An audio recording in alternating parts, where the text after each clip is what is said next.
sounds like a Cartnarks confrontation. It there. really does.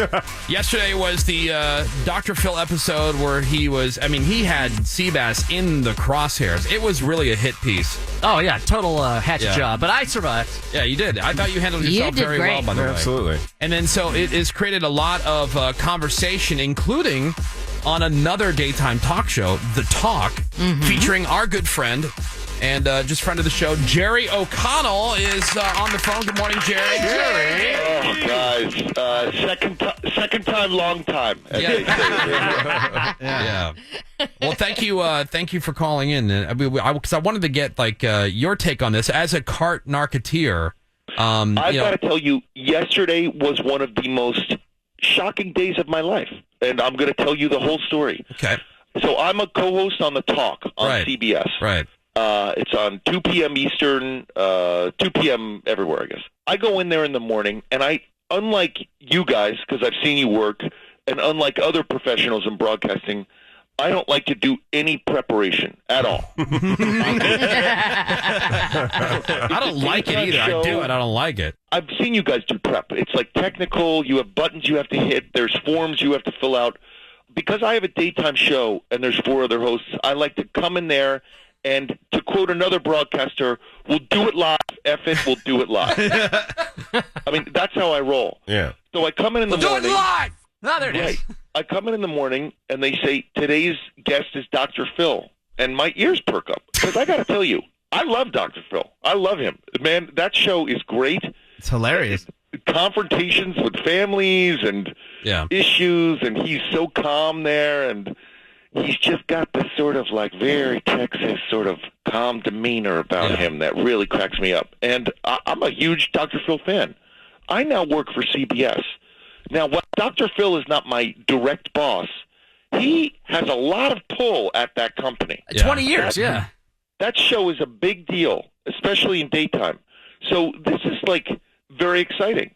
So the producer and Dr. Phil are there, and they sit down and they say, Dr. Phil is celebrating 20 years on the air, and we're going to talk about a very special episode today. And I'm figuring there's a family that was separated, a genealogy test that put a family back together. A retrospective of the 20 years. Right. Some sort of issue, addiction, bringing a family back together. And I was like, wow, this is going to be... And I got to tell you, I'm thinking in my head, I'm not joking. I just started on this show, The Talk, and I'm thinking this could be my daytime Emmy nom. I'm not even joking. Okay. You're going to cry. Right. Dr. Phil says, there's a fella who collects carts and then shames people when they don't put the carts in the cart corral.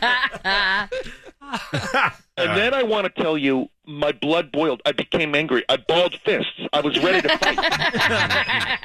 And I said, Dr. Phil, you're not going to believe this. I know the original guy who does that. I know him. He's on The Woody Show. I've been on his show. I'm a huge fan. Someone has stolen his gimmick. Someone took his bit. You think it's a different guy? Yeah. Right. And he went, the man's name is Sebastian. He is shaming people. And I went, oh, well, yeah, but he's shaming them because they don't put the carts back in the cart corral. And he goes, well, this is a bigger issue, and we have experts and everything. Oh, my God. And I said to my producer, I said, I know this guy.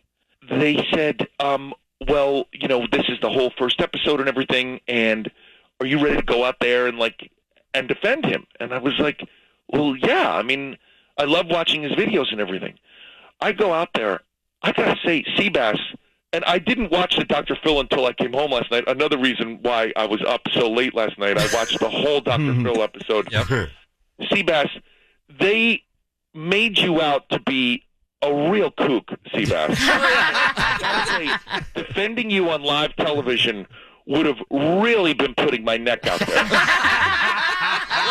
And Ravi was talking about that with all the scary music. Yes. But I will give you credit because folks should go back and watch the talk from yesterday with Jerry, because Jerry defended me. And is it Amanda Klutz? Is that your co-host? Yes. She was giving...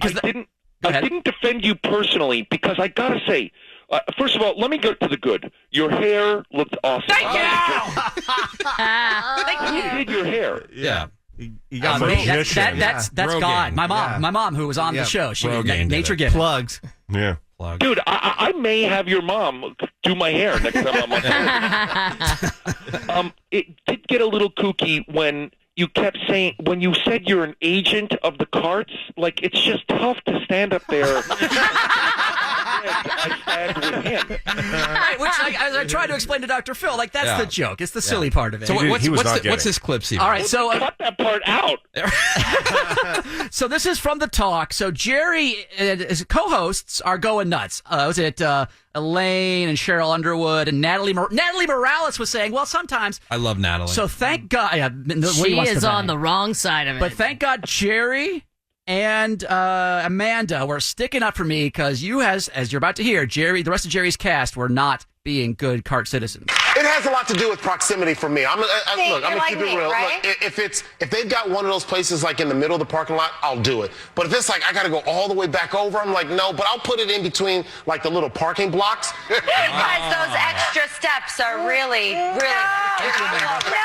Okay, so Holly, we're adding up. Parking is hard enough to find. Sometimes you have to walk a mile. Okay? Natalie, who runs marathons. Natalie runs marathons. That's the litmus test for morality. Yeah. There are other things you can do to measure that, right? Okay. First of all, I cannot believe all my co-hosts are such lazy bones that they don't.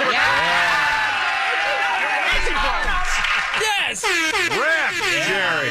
Jerry, good on you, man. Slam dunk. Hell yeah. Yeah. Good job, I Jerry. got a lazy bones in there, but listen, I'm going to stand up and say, everyone leave my friend Seabass alone. Especially, dude, why did you let them do the slow motion Matrix-like shots of you running? You look like a nut. You look like a kook. Why did you, when they said, oh, hey, can we get you running down this alley and just hold up your phone light and like act like you're Neo from the Matrix? Yeah, You were like, yeah, sure, I will do that. Look Yeah. pretty. Justice in the mouth siren. Yeah, exactly. Looked pretty sexy, didn't it, Jerry? You look like a yeah. maniac. Yeah. Insane, Seabass. Hey. Listen, I am a narketeer. Everyone, a carteteer. I'm not a narc. Snitches get stitches. But like when you kept referring to yourself as we, and he kept calling you out, Seabass, it was really. Listen, as crazy as you maybe sounded, Seabass, and I'm sorry I didn't stand up and go, you leave Seabass alone. He's doing the real work out there.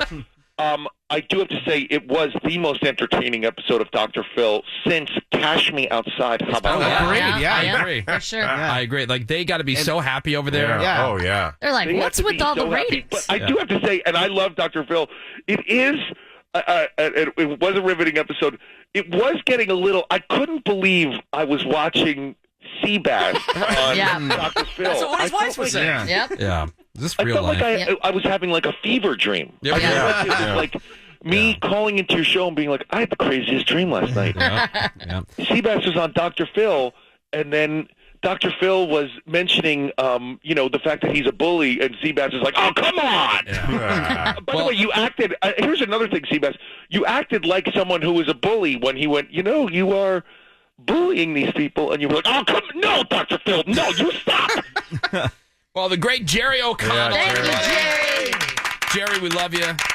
I love you guys, Thank too. you, So and thank funny. you for standing Ravy, up. I'm so glad you're feeling better, and Thank you. any chance I could have a shot at those alter ego tickets? Oh, Yeah, we got you. We got you. Thanks, man. Turning up. The Woody Show. We'll be right back.